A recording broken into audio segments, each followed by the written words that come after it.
আমরা প্রতিদিন যে ডিজিটাল দুনিয়ায় থাকি তার প্রায় সবকিছুই কিন্তু মাল্টিমিডিয়ার ওপর নির্ভর করে চলে। অনেকের কাছেই হয়তো এটা তাদের পাঠ্য বইয়ের পঞ্চম অধ্যায়ের প্রথম ক্লাসের মূল বিষয়বস্তু। এই মাল্টিমিডিয়া শব্দটা আমরা প্রায়ই শুনি, কিন্তু এর আসল মানেটা কি?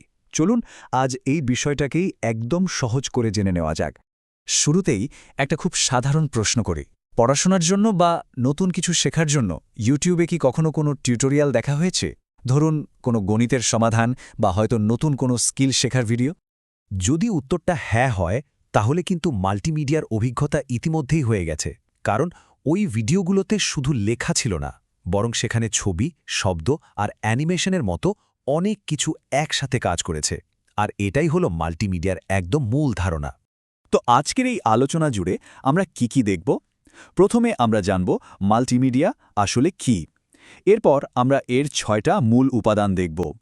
আমাদের প্রতিদিনকার জীবনে এর ব্যবহার কোথায় কোথায় হয় তা জানব, আর সবশেষে থাকবে একটা সারসংক্ষেপ। চলুন তাহলে প্রথম ভাগ দিয়েই শুরু করা যাক। মাল্টিমিডিয়া জিনিসটা আসলে কি? মজার ব্যাপার হলো এর নামের মধ্যেই কিন্তু এর পরিচয়টা লুকিয়ে আছে। একদম সহজ কথায় বলতে গেলে মাল্টিমিডিয়া মানে হলো বহু মাধ্যম।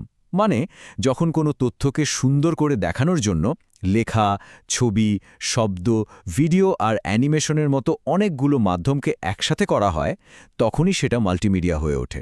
যেমন ধরুন, একটা বইয়ে শুধু লেখাই থাকে, তাই সেটা মাল্টিমিডিয়া না। কিন্তু একটা ই-বুক যেখানে লেখার পাশাপাশি ছবি, অডিও, এমনকি ভিডিও থাকে, সেটা কিন্তু মাল্টিমিডিয়ার একটা দারুণ উদাহরণ। আচ্ছা, এবার আসা যাক সবচেয়ে মজার অংশে। এই যে আমরা মাল্টিমিডিয়া বলছি, এটা আসলে কি জিনিস দিয়ে তৈরি হয়? এর মূল উপাদানগুলো কি? মাল্টিমিডিয়ার মূলত ৬টা প্রধান উপাদান আছে। এগুলো হলো টেক্সট বা লেখা, গ্রাফিক্স বা ছবি, অডিও বা শব্দ, ভিডিও, অ্যানিমেশন আর সবশেষে ইন্টারঅ্যাক্টিভিটি। এই সবগুলো যখন একসাথে কাজ করে, তখনই একটা সম্পূর্ণ মাল্টিমিডিয়া অভিজ্ঞতা তৈরি হয়। এই টেবিলটা দেখলে বিষয়টা আরও পরিষ্কার হয়ে যাবে। দেখুন, টেক্সট বা লেখা হলো তথ্যের মূল ভিত্তি। গ্রাফিক্স বা ছবি সেই তথ্যকে আকর্ষণীয় করে তোলে। অডিও আমাদের শোনার অনুভূতিকে কাজে লাগায়, আর ভিডিও সব কিছুকে জীবন্ত করে চোখের সামনে নিয়ে আসে। আবার অ্যানিমেশন দিয়ে অনেক জটিল জিনিসও সহজে বোঝানো যায়। আর ইন্টারঅ্যাক্টিভিটি, এটা কন্টেন্টের সাথে সরাসরি যুক্ত হওয়ার সুযোগ করে দেয়।